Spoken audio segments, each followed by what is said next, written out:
Well, speaking of smoke and deflection, there have been a lot of reports about the White House attempting to really kind of discredit Dr. Anthony Fauci. You worked with him. He's worked for many administrations.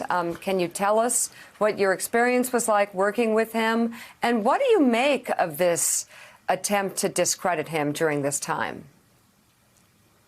It's so irresponsible and offensive. Dr. Fauci, with whom I had the honor of working for many years when I was National Security Advisor, we worked together on the Ebola outbreak. We worked together on the Zika outbreak. He is one of the most intelligent, professional, decent, committed public servants I've ever had the privilege to know. He brings enormous integrity to everything he does. And he's struggling in this administration, despite all of the ridiculousness, to give the American people the critical information they need to have to keep themselves safe. And Donald Trump is clearly threatened by the fact that he won't be bullied, he won't be intimidated, he won't shy from his mission and mandate, which is to tell the truth. Doesn't mean that he or anybody else gets everything 100% right. This is a brand new virus. We're learning as we go. But the one person in this administration who I know I can trust to give us the facts as best we know them is Tony Fauci. And for Donald Trump to try to discredit him, disgrace him, is not only offensive, it's dangerous because it's the people who Donald Trump appeals most to, who don't want to believe the science, who don't want to wear the mask that we all need to be committed to wearing and the steps we need to take to combat this virus, or we're going to be in worse shape. So it's not just a matter of politics or smears. It's really very dangerous.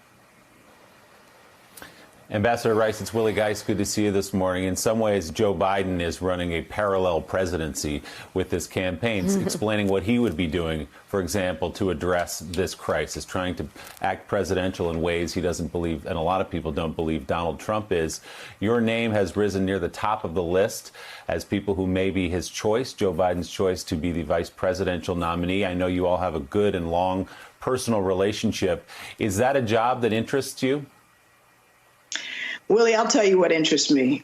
It's seeing Joe Biden elected our next president and the Democrats in charge of the House and the Senate. And I will do everything I can, and whatever it is Joe Biden wants me to do, to help him succeed in becoming president and succeed in governing. If that's as his running mate, I'd be extraordinarily honored to even be considered for that. If that's in some other capacity, or if it's simply doing the day-to-day work of trying to get out the vote, I'll do whatever it takes, because this is so critical. American lives are being lost every day unnecessarily because of failed leadership from the White House. Our economy is in a crater, far worse than it needs to be because of failed leadership out of this White House. And so this is really a moment where our livelihoods and our literal lives depend on new leadership, not to mention our position in the world, our national security.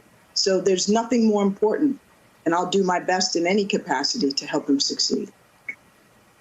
Have you, Ambassador Rice, had conversations with the Biden campaign about the potential for filling that role? Willie, as you might anticipate, I'm not going to get into any conversations I may have had with the Biden campaign. What is your experience with Joe Biden? I said you have a long personal relationship with him. His leadership style, the role he played as Barack Obama's vice president, what are your reflections about what kind of president he will be if he's elected? Well, with Joe Biden, what you see is what you get. I've had the great privilege to work with him, not only through 8 years of the Obama administration, but back, frankly, as well, was when he was in the Senate, and he served on the Senate Foreign Relations Committee. He's decent, he's honest, he's empathetic, he's competent, he's hardworking, and he's committed to the interests and the advancement of the American people and of America's role in the world, our leadership in the world.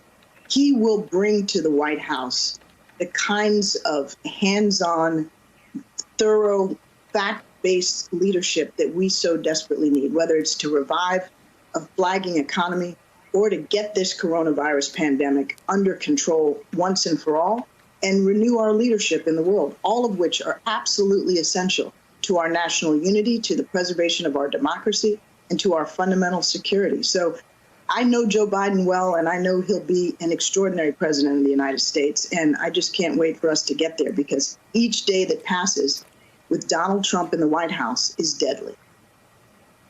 Mike Barnicle. Susan, you were just talking about the world. Given your credentials and your experience, let me ask you this. Let's take 4 capitals: London, Paris, Berlin, Tokyo. There's been great damage done to our alliances with countries and treaties around the world. How much of it, in your experience, from your point of view, is irreparable damage being done? And how long will it take, given your experience, to repair these alliances? Well, Mike, as you point out, these are 4 countries and 4 capitals of our closest allies, among others in the world, and they have suffered enormously in the context of Donald Trump's leadership. They can't trust the word of the president and what is said from the White House. They can't trust that our alliance structures are based on shared values and shared interests rather than transactions or the whim of a mercurial president. And so they're scared and they're unsettled.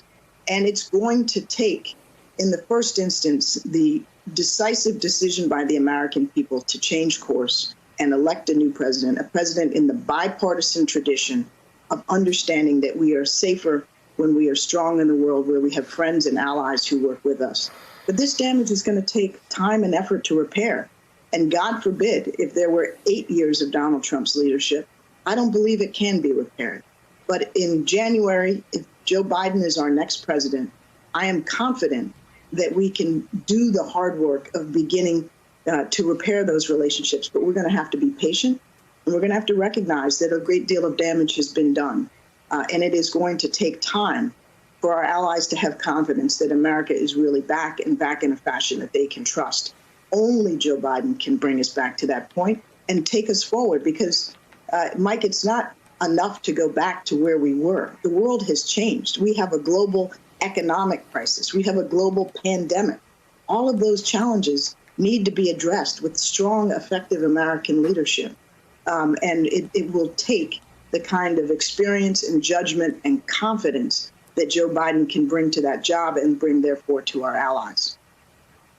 All right, let's turn to Katty Kay for the next question. Katty? Susan, thank you. I mean, you're right. I keep hearing from European diplomats there's a big difference between 8 years and 4 years. Can I ask you about a specific foreign policy, national security issue? A few weeks ago, we woke up to the news that the Russians had been paying the Taliban to take hits and kill American and British soldiers. And as far as we can tell, there has been no retaliation yet from the United States against those stories. If Joe Biden were president, what action would America have taken against Russia in response to these stories?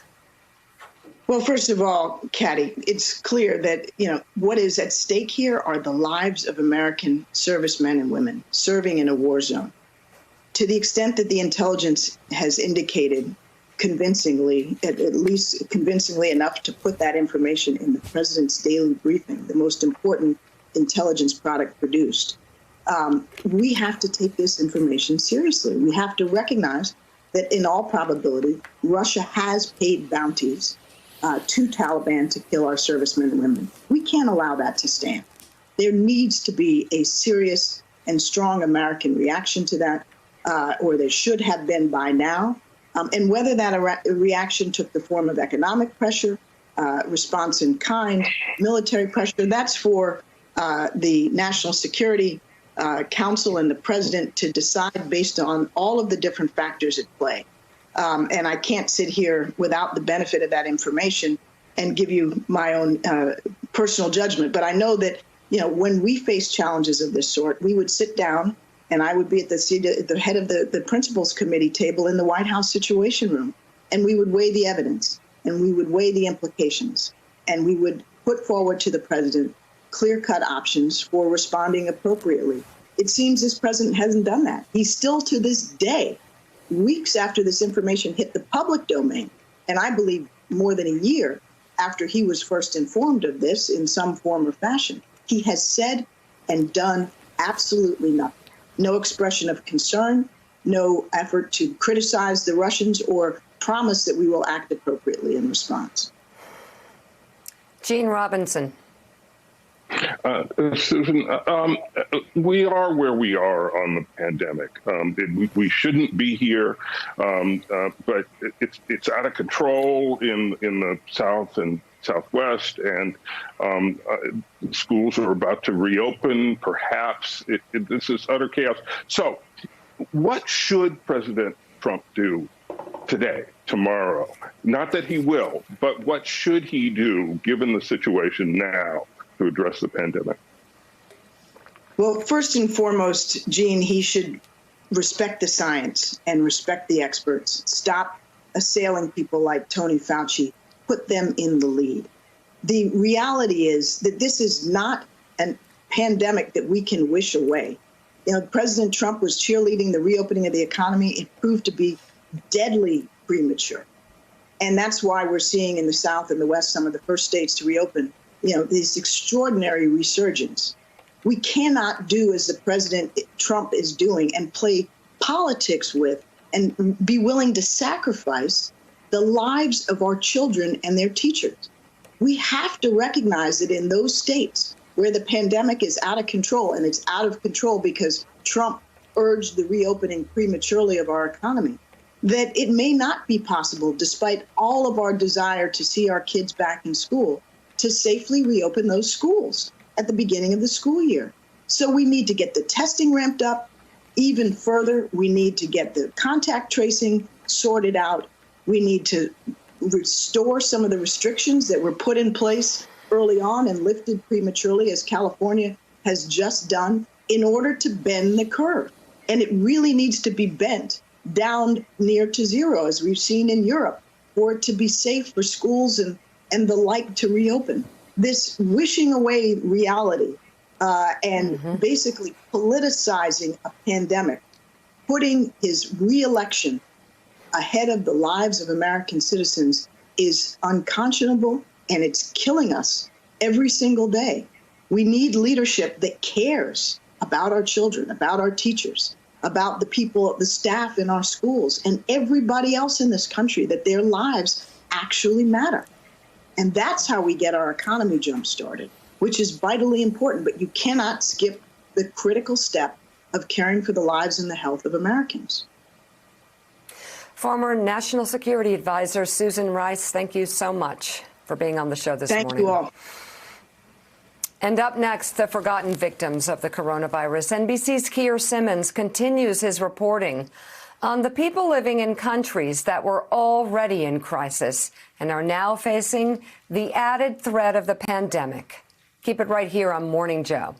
Thanks for checking out MSNBC on YouTube, and make sure you subscribe to stay up to date on the day's biggest stories. And you can click on any of the videos around us to watch more from Morning Joe and MSNBC. Thanks so much for watching.